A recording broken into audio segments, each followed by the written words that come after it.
what USAID does and why Trump and Musk want to get rid of it. Dozens of senior officials put on leave, thousands of contractors laid off, a freeze on billions of dollars in humanitarian assistance to other countries. Over the last 2 weeks, President Donald Trump's administration has made significant changes to the U.S. agencies charged with delivering humanitarian assistance overseas that has left aid organizations agonizing over whether they can continue with programs such as nutritional assistance for malnutrition infants and children. Then President John F. Kennedy established the U.S. Agency for International Development, known as USAID, during the Cold War. In the decades since, Republicans and Democrats have fought over the agency and its funding. Here's a look at USAID, its history, and the changes made since Trump took office. Kennedy created USAID at the height of the United States Cold War struggle with the Soviet Union. He wanted a more efficient way to counter Soviet influence abroad through foreign assistance and saw the State Department as frustratingly bureaucratic at doing that. Congress passed the Foreign Assistance Act, and Kennedy set up USAID as an independent agency in 1961. USAID has outlived the Soviet Union, which fell in 1991. Today, supporters of USAID argued that U.S. assistance in countries counters Russian and Chinese influence. China has its own Belt and Road foreign aid program worldwide, operating in many countries that the U.S. also wants as partners. Critics say the programs are wasteful and promote a liberal agenda.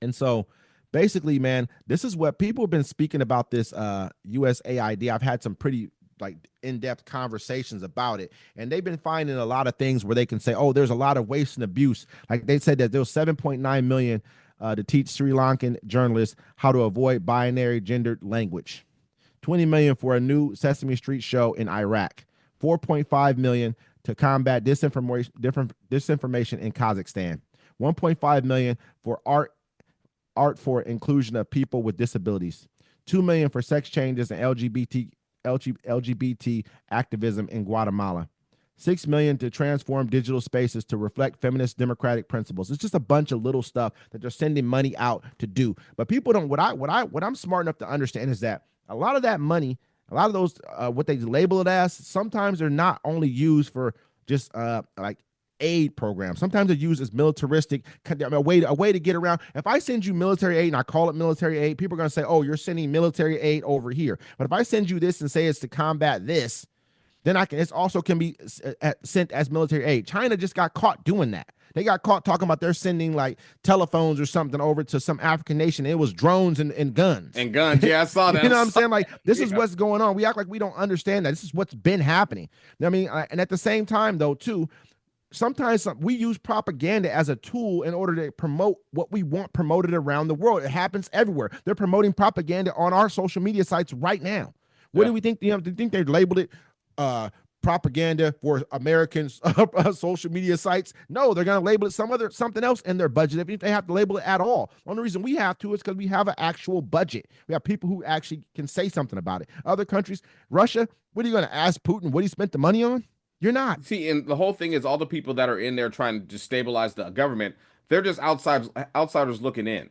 You know what I'm saying? A lot of people, like conspiracy theorists, like real ones and stuff, we know exactly, what these funds are for sometimes. You know what I'm saying? Yeah, you're going to have a Sesame Street show in Iraq. What's that show in America? You know what I'm saying? Like exactly. And it's going to be teaching a Sesame Street show, say it's in Iraq. It's also teaching them how to I find when I go to other countries, let me tell you this. They're talking about what's that show about Chris? So everybody hates Chris. Everybody hates Chris, yeah. They know that show. I'm like, you guys know this show. They're talking to me about shows like we love this show over here, but it teaches them to like American culture. They actually love American culture because of these things. That's what you guys don't get. You think, like, where are we trying to do this for? Because it helps us with the majority of the people. The government can be one thing, but if the people is another way, it's a different situation because eventually it'll evolve into what we want it to be. That's what propaganda is all about. It's not about. And I mean, my bad to cut you off, but it also goes to the him firing the CIA. You know what I'm saying? They're the ones giving all this information back to us to make. You know what I'm saying? We're a whole other segment. Yeah, absolutely. So we're talking, but I'm saying this is all going to just make us less safe. So some rich guy can get money. He knows it, man. He knows exactly what he's doing. He has. To me, I believe that the internal strife that he's causing is so that the oligarchs can take power that it's going to take us generations to ever get back. You cause so much confusion. You break down regulation, cut down agencies. Imagine how many people he had to hire 80 something thousand, damn near 90,000 new IRS agents to deal with all the rich people and all their money and where it's at. I mean, what do you think that's going to happen when they're all fired? We have to deal. How far are they going to be ahead in 4 years before we can ever figure it out? Now, man, if he's in the system now, he can. I mean, what do you think he's going to bug this dude's? Man, come on, bro. We know what Elon Musk is about. Yeah, Another thing we know too, what Elon's doing. externally. Yeah. I mean, and you're making knows, us safe externally as well. Who knows? Elon Musk isn't even working for another foreign government. That's why you said people don't mess with him, bro, because he's too friendly with everybody. He couldn't even get into our. He couldn't even get a security pass, basically security clearance to get into our government before because he was too friendly with other foreign heads of states. And now he has his fingers in all of it. And you guys are sitting, and you guys are defending him after he told you guys you're subtards, a retard. He called you everything under the sun. And you can go blank yourself in the face, and you guys are like, "Oh, DOGE, yeah." I mean, because this tells me what kind of people you really are. Because to them, because to them, they see it as them hurting. They're vicariously living through them, trying to hurt all us. As long as they see 4 or 5 people, I can't believe they're doing this to us online. They're happy about it. You know what I'm saying? Just like I'd be happy. You know what I'm saying? I'm happy when stuff happens to Republicans. You know what I'm saying? Not yeah. Fuck, I don't care. Stuff happens to some of them. You know what I'm saying? This is how I feel. I mean, it's happening to America. Yeah. That's bigger than all of us. It's bigger than all of us. Stuff. It's happening to this country. We are cratering as a nation in front of the world. We are not watching our flanks in front of the world. You think that this is, I mean, what's going to happen is all his administration is going to do is do the same thing it did for October 7th when it happened with the Jewish people over in Israel. It's just setting us up for another hit down the line, and everyone's going to blame the administration that's in power, but it was really this dude weakening us right now. There won't be another administration in power. I understand that. You keep on saying that. I told you that. I told everybody that from the get. I said he's going to be the last. You let him in, he's going to be the last president we ever have.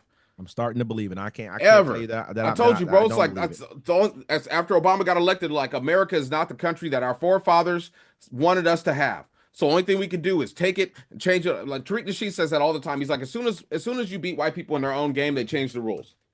I mean, quickly as they can. That's not racism. That's real. It's a fact. It's a fact. I could tell you where it's happened. I know for sure. I know things that I can tell you that this happened this way during this time for these reasons. And it's easy to talk about. But I'm gonna jump on to the next one. You got one?